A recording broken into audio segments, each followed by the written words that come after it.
तो हमारे चैनल की एक बिल्कुल ही नई वीडियो के अंदर आप सभी का स्वागत है। आज हम जिस मूवी के बारे में बात करने वाले हैं उस मूवी का नाम है गेम चेंजर। और ये गेम चेंजर मूवी साउथ के सुपरस्टार रामचरण की इस साल की पहली मूवी है जो कि रिलीज हुई है 10 जनवरी को, यानी कि कल के दिन। बाकी अगर इस मूवी की बात करें तो ये गेम चेंजर मूवी भी पुष्पा 2 की तरह एक मसाला एक्शन मूवी है, इसलिए आप सभी को ये मूवी और इसकी स्टोरी काफी पसंद आएगी। सो इसीलिए मैं आप सबसे कहना चाहूंगा कि आप सब इस मूवी को थिएटर्स में जरूर देखना। लेकिन दोस्तों, आप में से जो भी लोग इस मूवी को थिएटर्स में नहीं देख पा रहे हैं उन सभी को अब टेंशन लेने की कोई जरूरत नहीं है, क्योंकि आज की इस वीडियो के अंदर मैं इसी गेम चेंजर मूवी की स्टोरी को डिटेल से एक्सप्लेन करने जा रहा हूं, ताकि आप सभी घर बैठे इस पूरी मूवी की स्टोरी को जानकर एंजॉय कर सकें। सो वीडियो काफी ज्यादा कमाल की होने वाली है, इसलिए आप सब इस वीडियो को पूरा अंत तक जरूर देखना। और आपको ये वीडियो पसंद आए तो वीडियो को लाइक करना। बाकी अगर आप मुझसे कुछ कहना चाहते हैं तो वो भी आप मुझे कमेंट्स के अंदर बता सकते हैं। और इसके अलावा जिन्होंने अभी तक हमारे चैनल को सब्सक्राइब नहीं कर रखा है वो सभी जल्दी से हमारे चैनल को सब्सक्राइब भी कर लेना, ताकि आप सब हमारे चैनल की सारी लेटेस्ट वीडियोस को टाइम से देख सकें। तो फिर आइए अब हम जल्दी से इस कमाल की वीडियो को स्टार्ट करते हैं।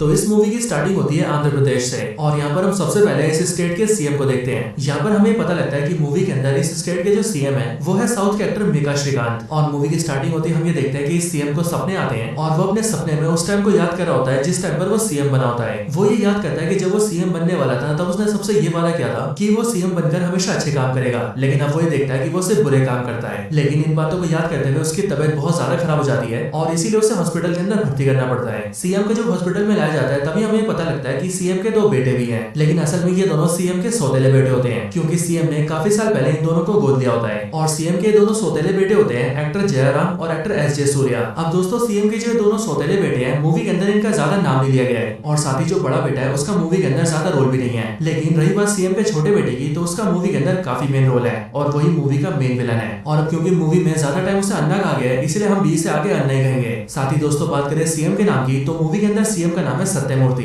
अब दोस्तों, हॉस्पिटल के अंदर हम ये देखते हैं कि सीएम का इलाज किया जाता है, और इलाज की वजह से सीएम ठीक हो जाता है। लेकिन हॉस्पिटल से निकलने के बाद ही सीएम सत्यमूर्ति एक मीटिंग रखता है, और उस मीटिंग के अंदर वो अपनी पार्टी के सारे एमएलएस और सारे मिनिस्टर्स को बुलाता है। और उस मीटिंग में वो अनाउंस करता है कि आज से वो कोई भी गलत काम नहीं करने वाला है। और सिर्फ ये नहीं, बल्कि उसकी पार्टी के जितने भी एमएलएस और मिनिस्टर्स है वो भी जितने गलत काम करते हैं उन्हें भी वो सारे बंद करने होंगे। और उसने आगे से अगर किसी का गलत काम देख लिया तो फिर वो उस मिनिस्टर या फिर एमएलए को पार्टी से बाहर कर देगा। अब दोस्तों, सीएम सत्यमूर्ति ऐसा बोलते हैं हम ये देखते हैं कि उसका छोटा बेटा काफी टेंशन में आ जाता है, और वो इसीलिए दोस्तों क्योंकि सीएम का छोटा बेटा यानी कि अन्ना काफी सारे गलत काम करता है, और उसकी पूरे स्टेट के काफी बड़े बड़े क्रिमिनल से भी जान पहचान होती है। लेकिन दोस्तों, फिर इसके बाद ही सीन शिफ्ट होता है और हम सीधा मूवी के हीरो को देखते हैं, यानी कि एक्टर रामचरण को। हमें पता लगता है कि मूवी के अंदर रामचरण का नाम है रामनंदन, और ये रामनंदन एक आईएएस ऑफिसर है, और इसकी पोस्टिंग विशाखापट्टनम के अंदर होती है। साथ ही यहाँ पर हम ये भी जानते हैं कि रामनंदन आईएएस बनने से पहले आईपीएस हुआ करता था, और आईपीएस बनने के बाद उसने काफी सारे एग्जाम्स दिए एंड अब वो आईएएस बन चुका है। आईएएस बनने के बाद ही रामनंदन विशाखापट्टनम में जाके ज्वाइनिंग करता है, और वो अपने डिस्ट्रिक्ट में आते ही सारे गलत कामों को स्टॉप करवा देता है। जैसे कि वो सारे क्रिमिनल्स को क्राइम करने से रोकता है, वो सारे बिजनेसमैन जो कि गलत तरीके से पैसा कमा रहे हैं उन्हें रोकता है, और जो सरकारी ऑफिसर्स उन सबका साथ दे रहे हैं उन सबको भी सस्पेंड कर देता है। लेकिन दोस्तों, इन सबके बाद ही रामनंदन एक पार्टी में जाता है, और पार्टी में आकर वो अपने कई सारे दोस्तों से मिलता है। पार्टी में उसके सारे दोस्त उससे बोलते हैं कि वो शादी क्यों नहीं कर रहा है, जिस पर रामनंदन उन सभी को बताता है कि वो असल में किसी लड़की से प्यार किया करता था, और इसीलिए अगर वो शादी करेगा तो सिर्फ उसी से करेगा। लेकिन बात यह है कि इस टाइम पर वो जानता नहीं कि वो लड़की कहाँ पर रहती है, क्योंकि कई साल पहले वो लड़की अचानक से गायब हो गई और उसने रामनंदन से मिलना जुलना बंद कर दिया। ये बात सुनकर रामनंदन के सारे दोस्त उससे सारी कहानी जानते हैं, जिस पर रामनंदन उन सबको सारी बातें बताता है। अब दोस्तों, यहीं पर स्टोरी स्टार्ट होती है और कहानी 10 साल फ्लैशबैक में जाती है। 10 साल पहले हम ये देखते हैं कि इस टाइम पर रामनंदन कॉलेज में होता है, और कॉलेज के अंदर रामनंदन काफी ज्यादा फेमस होता है, क्योंकि रामनंदन कभी भी गलत काम को बर्दाश्त नहीं करता है, और जो भी रामनंदन को गलत करते हुए दिखता है वो उसे बहुत पीटता है। अपने कॉलेज के अंदर ही रामनंदन ये देखता है कि काफी सारे लोग कॉलेज के अंदर गांजा बेच रहे हैं, और इसीलिए रामनंदन इस बारे में जानते हैं उन सबको बहुत पीटता है और उनके इस गांजे वाले काम को रुकवा देता है। इसके बाद ही रामनंदन को पता लगता है कि कॉलेज में एक सर है जो कि गर्ल्स स्टूडेंट्स के साथ बदतमीजी करता है और उनके साथ काफी मिसबिहेव भी करता है। अब इस बात को जानते ही रामनंदन सीधा कॉलेज के एक सर को मारने लगता है। लेकिन जब वो सर को मार रहा होता है तब उसी टाइम पर वहां पर उसकी बेटी आती है, जो कि मूवी की हीरोइन कियारा आडवाणी होती है, और मूवी के अंदर इनका नाम होता है दीपिका। दीपिका यहाँ पर आकर रामनंदन को रोकती है और अपने फादर को बचाती है। और फिर दोस्तों, यहीं पर ही कॉलेज के और भी कई सारे स्टूडेंट्स आते हैं, और वो सब रामनंदन को बताते हैं कि ये वाले सर वो सर नहीं है जो कि मिसबिहेव करते हैं, जिसका मतलब रामनंदन ने गलती से किसी और को पीट दिया होता है। और इसीलिए सच्चाई जानने के बाद ही रामनंदन कियारा आडवाणी यानी कि दीपिका और दीपिका के फादर दोनों से माफी मांगता है। अब यहाँ पर ही रामनंदन को दीपिका से प्यार हो जाता है, यानी कि लव एट फर्स्ट साइट, और इसीलिए वो दीपिका से मिलता रहता है और उससे काफी सारी बातें करता है। लेकिन दीपिका को रामनंदन का गुस्सा करना पसंद नहीं होता है, और इसीलिए वो रामनंदन से कहती है कि वो अपने गुस्से पर कंट्रोल करे। लेकिन एक दूसरे के साथ रहने की वजह से दीपिका और रामनंदन को भी एक दूसरे से प्यार हो जाता है। बट दीपिका ये देखती है कि रामनंदन का गुस्सा बहुत ज्यादा है, और वो गुस्से में आकर किसी को भी पीट देता है, और इसीलिए ये चीज देखकर दीपिका रामनंदन रामनंदन से कहती है कि अगर वो इसी तरह से गुस्सा होकर लोगों को पीटता रहेगा तो उसे शायद से एक दिन जेल जाना पड़ेगा, और इसीलिए वो उसे एडवाइस देती है कि अगर उसे गुस्सा करना ही है तो इसके लिए वो पढ़ाई लिखाई करके आईएएस बने और तब अपना गुस्सा क्रिमिनल्स पर दिखाए ताकि उससे देश का भी भला हो। दीपिका की बातें सुनकर राम राजी हो जाता है और वो ये फैसला करता है कि अब वो आईएएस बनकर रहेगा। लेकिन दोस्तों यहीं पर ही दीपिका ये शर्त रखती है कि अगर रामनंदन आईएएस न बनकर आईपीएस बन गया तो वो उससे शादी नहीं करेगी। इसलिए अगर रामनंदन उससे शादी करना चाहता है तो उसे आईएएस ही बनना होगा। अब इसके बाद ही रामनंदन आईएएस का एग्जाम देता है, लेकिन सिर्फ 6 नंबरों की वजह से वो आईपीएस बन जाता है और पुलिस डिपार्टमेंट को ज्वाइन कर लेता है। लेकिन दीपिका इस बात से गुस्सा हो जाती है और इसीलिए वो शहर छोड़कर चली जाती है। इसके बाद रामनंदन दीपिका को काफी ढूंढता है, लेकिन उसे कभी भी वो मिलती नहीं है। अब दोस्तों यहीं पर ही कहानी एंड होती है, लेकिन पार्टी के अंदर हम ये देखते हैं कि इस पूरी कहानी को सुनकर राम का एक दोस्त उससे कहता है कि असल में वो ये जानता है कि इस टाइम पर दीपिका कहाँ पर है, और फिर इसीलिए दोस्तों वो जल्दी से राम को उसका एड्रेस देता है। जिसके बाद रामनंदन सीधा दीपिका से मिलता है और उसे बताता है कि वो आईपीएस बन चुका है। जिसके बाद ही दीपिका भी इस बात को सुनकर खुश हो जाती है और फिर रामनंदन और दीपिका दोनों शादी के लिए तैयार हो जाते हैं। अब दोस्तों इसके बाद ही रामनंदन अपने ऑफिस आता है और फिर उसे पता लगता है कि वैसे तो इस टाइम पर उसने अपने डिस्ट्रिक्ट के सारे क्रिमिनल्स को पकड़ लिया है और जो भी लोग गलत काम कर रहे हैं उन सबको रोक दिया है, लेकिन अभी भी एक ऐसा आदमी है जो कि शहर में इलीगल तरीके से रेत और मिट्टी निकालता है और इलीगल तरीके से उसे बेच देता है। और इसीलिए दोस्तों इस बात को जानते ही रामनंदन अपनी टीम लेता है और सीधा उस जगह पे छापा मार के वहाँ के सारे लोगों को अरेस्ट कर लेता है। लेकिन दोस्तों हमें ये पता लगता है कि इस पूरे काम का असली मालिक असल में मिनिस्टर का छोटा बेटा अन्ना होता है, और जिन सारे लोगों को रामनंदन ने अरेस्ट किया होता है वो सारे उसी के आदमी होते हैं। और इसीलिए अन्ना को जैसे ये पता लगता है कि रामनंदन ने उसके काफी सारे आदमियों को अरेस्ट कर लिया है, वैसे वो रामनंदन को यानी कि डिस्ट्रिक्ट के कलेक्टर को अपने घर बुलाता है ताकि वो उसे रिश्वत देके अपना काम करवा सके।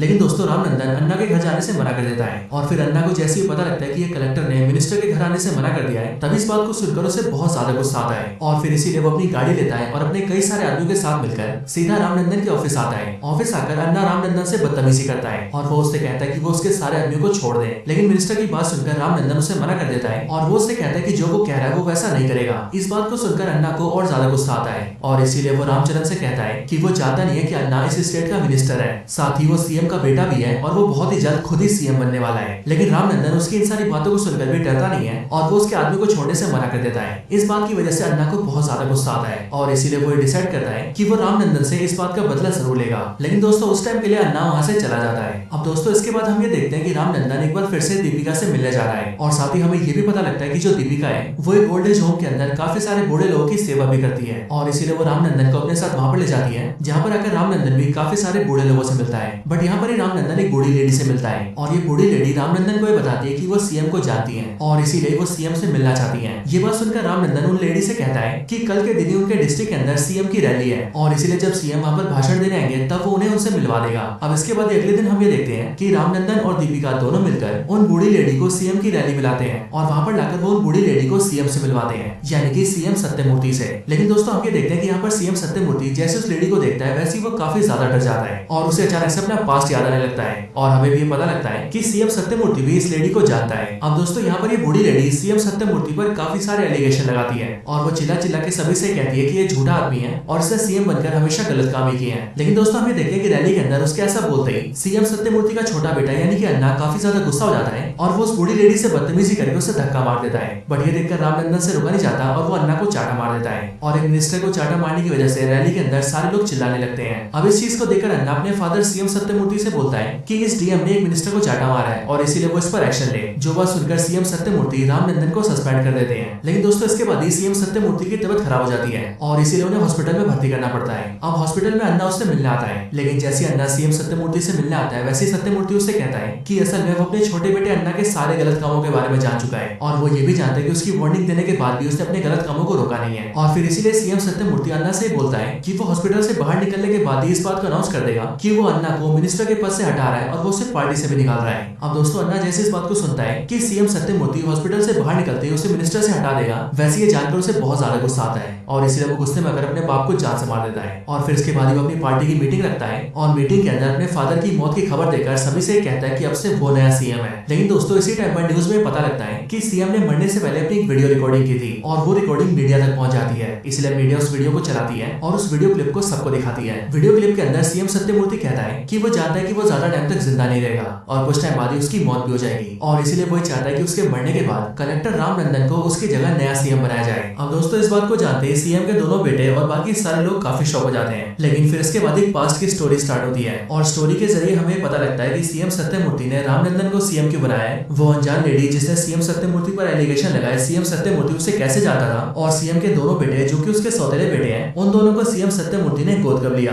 अब दोस्तों पास की स्टोरी के अंदर हम ये देखते हैं कि ये बात आज से 20-25 साल पहले की होती है और इस वाली स्टोरी में हमें पता लगता है कि वो अनजान बूढ़ी लेडी जो कि सीएम सत्यमूर्ति पर एलिगेशन लगा रही थी वो असलियत में रामनंदन की असली माँ है। इस टाइम पर राम काफी छोटा होता है और राम के जो फादर होते हैं वो भी बिल्कुल राम की तरह दिखते हैं, मतलब कि वो भी एक्टर रामचरण ही है। अब कहानी में राम के जो फादर होते हैं उनका नाम होता है अपन्ना और ये अपन्ना काफी ज्यादा ऑनेस्ट और ईमानदार आदमी होते हैं और इसीलिए इनके गाँव में जो भी गलत काम होते हैं वो उन सारे कामों के खिलाफ आंदोलन करके उन सारे कामों को हटवा देते हैं और उनके इन्हीं सारे कामों को देखकर सारा गाँव उन्हें सपोर्ट करने लगता है। इसके बाद अपन्ना का गाँव उनसे कहता है कि वो इलेक्शन लड़े ताकि इलेक्शन लड़के उनके पास पावर आए और पावर के आने के बाद वो काफी कुछ कर सकते हैं। लेकिन दोस्तों हमें देखते हैं कि जो अपन्ना होते हैं वो थोड़े से हकले होते हैं, यानी कि उन्हें बोलने में थोड़ी सी तकलीफ होती है और इसीलिए वो अपनी पार्टी बनाकर चुनाव लड़ने का फैसला तो करते हैं लेकिन वो भाषण देने के लिए अपने दोस्त को चुनते हैं और दोस्तों अपन्ना का दोस्त और कोई नहीं बल्कि सीएम सत्यमूर्ति होता है। और अब क्योंकि वो भाषण देने में काफी अच्छा होता है इसीलिए अपन्ना उसे कहते हैं कि वो ही भाषण दे और साथ ही साथ अपन्ना उसे ही सीएम के कैंडिडेट के लिए खड़ा कर देते हैं। अब उसके बाद अपन्ना की पार्टी को काफी सपोर्ट मिलता है और देखने में ऐसा लगता है कि वो लोग इलेक्शन को आराम से जीत जाएंगे। लेकिन दोस्तों इलेक्शन का प्रचार करने के लिए पैसे भी लगते हैं और अपन्ना की पार्टी के पास ज्यादा पैसे नहीं होते। बट फिर इसी टाइम पर कई सारे बिजनेसमैन सत्यमूर्ति से मिलते हैं और वो उसे पैसों को सपोर्ट देते हैं ताकि सीएम सत्यमूर्ति सीएम बनने के बाद उनका फेवर करे। और दोस्तों सीएम सत्यमूर्ति रिश्वत लेने के लिए राजी हो जाता है, यहाँ तक कि अपन्ना का एक जिगरी दोस्त होता है जिसका नाम मोपी देवी होता है और वो मोपी देवी भी सीएम सत्यमूर्ति के साथ मिल जाता है। लेकिन अपन्ना को जैसी सारी बातें पता लगती है वैसी वो फैसला करता है कि उसने अपनी पार्टी के लिए जो भी सिद्धांत बनाए थे सत्यमूर्ति और मोपी देवी उन सारे सिद्धांतों से भटक गए हैं और इसीलिए वो ये डिसाइड करता है कि वो अपनी पार्टी के सारे लोगों को बुलाकर पार्टी को डिसॉल्व कर देगा, यानी कि अपनी पॉलिटिकल पार्टी को रद्द कर देगा और इलेक्शन से नाम वापस ले लेगा। लेकिन दोस्तों जैसे सीएम सत्यमूर्ति और मोपी देवी को पता लगता है कि अपन्ना पार्टी को डिसॉल्व करने वाले हैं वैसे वो दोनों मिलकर अपन्ना को जान से मार देते हैं। लेकिन जब सत्यमूर्ति और मोपी देवी अपन्ना को मार रहे होते हैं तब ये सभी अपन्ना की वाइफ देख लेती है और इसीलिए वो जल्दी से अपने बेटे को लेती है और वहाँ से बहुत दूर भाग जाती है। इसके साथ ही जो सीएम सत्यमूर्ति होता है वो मोपी देवी को भी जान से मार देता है ताकि वो कभी इस बारे में किसी और को न बता सके और कोई भी आदमी सीएम सत्यमूर्ति पर शक न करे। इसके लिए वो मोपी देवी के दोनों बेटों को गोद ले लेता है, यानी कि सत्यमूर्ति के दोनों सौतेले बेटे असलियत में मोपी देवी के बेटे होते हैं। अब दोस्तों इसके बाद ही स्टोरी एंड होती है और हमें पता लगता है कि ये सारी कहानी रामनंदन को सीएम सत्यमूर्ति के खास दोस्त ने बताई होती है। एक ऐसा खास दोस्त जो कि सत्यमूर्ति के साथ तब से होता है जब वो लोग अपन्ना की पार्टी में थे और वैसे ये दोस्त अच्छा आदमी तो होता है लेकिन ये सत्यमूर्ति के कभी खिलाफ नहीं जाता है। लेकिन अब सत्यमूर्ति के मरने के बाद उसने रामनंदन को सारी सच्चाई बता दी होती है और इसीलिए दोस्तों रामनंदन ये भी जान जाता है कि वो वाली बूढ़ी लेडी जिसके लिए उसने मिनिस्टर अन्ना को चाटा मारा था वो और कोई नहीं बल्कि उसकी असली माँ है। अब दोस्तों इसके बाद ही पार्टी की मीटिंग बुलाई जाती है जहाँ पर इस बात का फैसला होता है कि सीएम सत्यमूर्ति की आखिरी इच्छा के अनुसार अब रामनंदन को नया सीएम बनाया जाएगा। लेकिन दोस्तों यहाँ पर हम देखते हैं कि रामनंदन का छोटा बेटा यानी कि अन्ना इस बात पर ऑब्जेक्शन उठाता है और वो पार्टी के सामने रामनंदन से कहता है कि वो सत्यमूर्ति का कोई बेटा नहीं है बल्कि असली बेटा वो है और इसीलिए वही सीएम बनेगा। अब दोस्तों यहाँ पर अन्ना की बात सुनकर रामनंदन एग्री कर जाता है और वो बड़े प्यार से ये बोल देता है कि उसने भी पॉलिटिक्स के अंदर कोई इंटरेस्ट नहीं है और इसीलिए वो भी ये चाहता है कि अन्ना ही नया सीएम बन जाए और फिर ये बोलकर वो वहां से चला जाता है। अब दोस्तों इस बात से अन्ना काफी ज्यादा खुश हो जाता है क्योंकि अब वही अगला सीएम बनने वाला है। इसके बाद ही हम रामनंदन को देखते हैं जो कि अपने घर जाता है और काफी ज्यादा दुखी होता है क्योंकि जो बातें उसे पता लगी होती है उन बातों से वो काफी ज्यादा डिस्टर्ब हो गया होता है। लेकिन दोस्तों इसी टाइम पर हम न्यूज के जरिए जानते हैं कि आंध्र प्रदेश और बाकी के सारे आसपास के स्टेट्स वालों को ये पता लग गया होता है कि कलेक्टर रामनंदन ने मिनिस्टर अन्ना को चाटा मारा है और क्योंकि अन्ना एक काफी ज्यादा करप्ट मिनिस्टर था इसलिए सारे लोग इस बात को जानकर काफी ज्यादा खुश होते हैं और सरकार पर ये प्रेशर डालते हैं कि वो रामनंदन को जल्दी से वापस सरकार में ले ले, यानी कि उसे फिर से कलेक्टर बना दिया जाए। साथ ही साथ दोस्तों हम ये भी देखते हैं कि बाकी सारे कलेक्टर्स भी इस बात का सपोर्ट करते हैं और सभी डिस्ट्रिक्ट के कलेक्टर्स भी इस बात का प्रेशर बनाते हैं कि रामनंदन की फिर से ज्वाइनिंग करवा दी जाए। अब इसके बाद ही हमें देखते हैं कि रामनंदन को फिर से ज्वाइनिंग दी जाती है लेकिन ज्वाइनिंग में उसे कलेक्टर नहीं बल्कि इलेक्शन कमीशन का चीफ बनाया जाता है, यानी कि ऐसा ऑफिसर जो कि आंध्र प्रदेश के अंदर इलेक्शंस को कंडक्ट करेगा। अब दोस्तों हम ये देखते हैं कि इलेक्शन कमीशन का चीफ बनने के बाद ही रामनंदन अपनी सरकारी पावर्स को यूज करता है और इलेक्शन डिक्लेयर कर देता है और इलेक्शन के डिक्लेयर होते ही हम ये देखते हैं कि अन्ना के सीएम बनने पर स्टे लग जाती है और इसीलिए अन्ना के सीएम बनने के लिए इलेक्शन जीतना जरूरी हो जाता है। इसके बाद इसी टाइम पर रामनंदन भी अपनी पॉलिटिकल पार्टी बनाता है और जो उसके फादर की आइडियोलॉजी थी वो उस आइडियोलॉजी को अपनी नई पॉलिटिकल पार्टी के जरिए सबके सामने रखता है और इसीलिए दोस्तों हम ये देखते हैं कि स्टेट के सारे लोग उन पर भरोसा करते हैं और स्टेट में उनकी फैन फॉलोइंग बढ़ने लगती है। अब दोस्तों ये चीज देखकर जो अन्ना होता है वो इलेक्शन को जीतने के लिए अपने सारे गलत काम से कमाए हुए पैसों को इस्तेमाल करता है और सारे वोटर्स को खरीदने की कोशिश करता है। लेकिन दोस्तों रामनंदन अपनी पावर्स का इस्तेमाल करके उसे पकड़वा देता है और उसे इलेक्शन से बाहर करवा देता है। हालांकि इलेक्शन से बाहर होने के बाद भी जो अन्ना होता है वो अपने गुंडों के साथ काफी सारी तोड़फोड़ करता है और रामनंदन और उसकी पार्टी को जीतने से रोकता है। लेकिन तब भी रामनंदन उसे संभाल लेता है एंड उसकी पार्टी जीत जाती है और फिर उसके बाद ही रामनंदन आंध्र प्रदेश का नया सीएम बनता है और फिर अपने फादर की आइडियोलॉजी के हिसाब से स्टेट को रूल करता है एंड फिर दोस्तों इसके साथ ही ये पूरी मूवी खत्म हो जाती है। तो दोस्तों ये थी वीडियो गेम चेंजर मूवी के ऊपर। आपको ये वीडियो कैसी लगी ये आप मुझे कमेंट्स के अंदर जरूर बताना और अगर आपको वीडियो पसंद नहीं हो तो वीडियो को लाइक जरूर करना। बाकी जिन्होंने चैनल को सब्सक्राइब नहीं करा वो जल्दी से चैनल को सब्सक्राइब कर लेना और सब्सक्राइब बटन के बगल के बेल आइकन को भी थोड़ी और सेट कर लेना। एंड अगर आपको ऐसी और भी वीडियोस देखनी हो तो उसके लिए आप सब हमारे चैनल को चेकआउट करना। तो बस आज की इस वीडियो में इतना ही। इस वीडियो को यहीं पर एंड करते हैं। मैं मिलता हूँ आपसे ऐसी किसी और बेहतरीन वीडियो में, तब तक के लिए गुड बाय।